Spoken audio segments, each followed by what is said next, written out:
യേശുവിൽ പ്രിയപ്പെട്ടവരെ, കൃഷിക്കാരനായ പിതാവായ ദൈവം യേശുവിനെ ഈ ഭൂമിയിലേക്ക് നമ്മുടെ രക്ഷകനും നാഥനുമായി അയച്ചപ്പോൾ അവിടുന്ന് ഒരു മുന്തിരിച്ചെടിയായി യേശുവിനെ ഈ ഭൂമിയിൽ നടുകയായിരുന്നു. അതിനുശേഷം പാപികളും ബലഹീനരുമായ നമ്മളെ തിരഞ്ഞെടുത്ത് ശാഖകളാക്കി യേശുവിനോടൊപ്പം ചേർത്ത് നിർത്തി.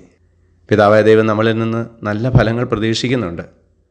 പക്ഷേ വേണ്ടത്ര ഫലങ്ങൾ നമ്മൾ പുറപ്പെടുവിക്കാതെ ജീവിച്ചപ്പോൾ നമ്മളെ അവിടുന്ന് ഒന്ന് വെട്ടി ഒരുക്കുകയാണ് ഫലങ്ങൾ പുറപ്പെടുവിക്കാനായി. ആ വെട്ടി ഒരുക്കൽ നടത്തപ്പെടുന്നത് ജീവിതത്തിൽ നമുക്ക് ലഭിക്കുന്ന സഹനങ്ങളിലൂടെ, വേദനകളിലൂടെ, നൊമ്പരങ്ങളിലൂടെ, രോഗങ്ങളിലൂടെ, മറ്റുള്ളവർ നമുക്ക് തരുന്ന തിരുത്തലുകളിലൂടെ, കുറ്റപ്പെടുത്തലുകളിലൂടെ, പരിഹാസങ്ങളിലൂടെയൊക്കെയാണ്.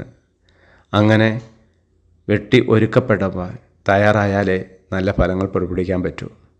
ചിലപ്പോൾ നമ്മുടെ കഠിന ഹൃദയം കൊണ്ട് അങ്ങനെ വെട്ടി ഒരുക്കപ്പെട്ടിട്ടും ഫലങ്ങൾ പുറപ്പെടുവിക്കുന്നില്ലെങ്കിൽ നമ്മൾ വെട്ടി മാറ്റപ്പെടാം, ആ സ്ഥാനത്ത് മറ്റ് ശാഖകളെ ചേർത്ത് നിർത്താനായി. അങ്ങനെ വെട്ടി മാറ്റപ്പെട്ടാൽ ഈശോയിൽ നിന്ന് വേർപെട്ട് നമ്മൾ ഉണങ്ങി കരിഞ്ഞു പോകും.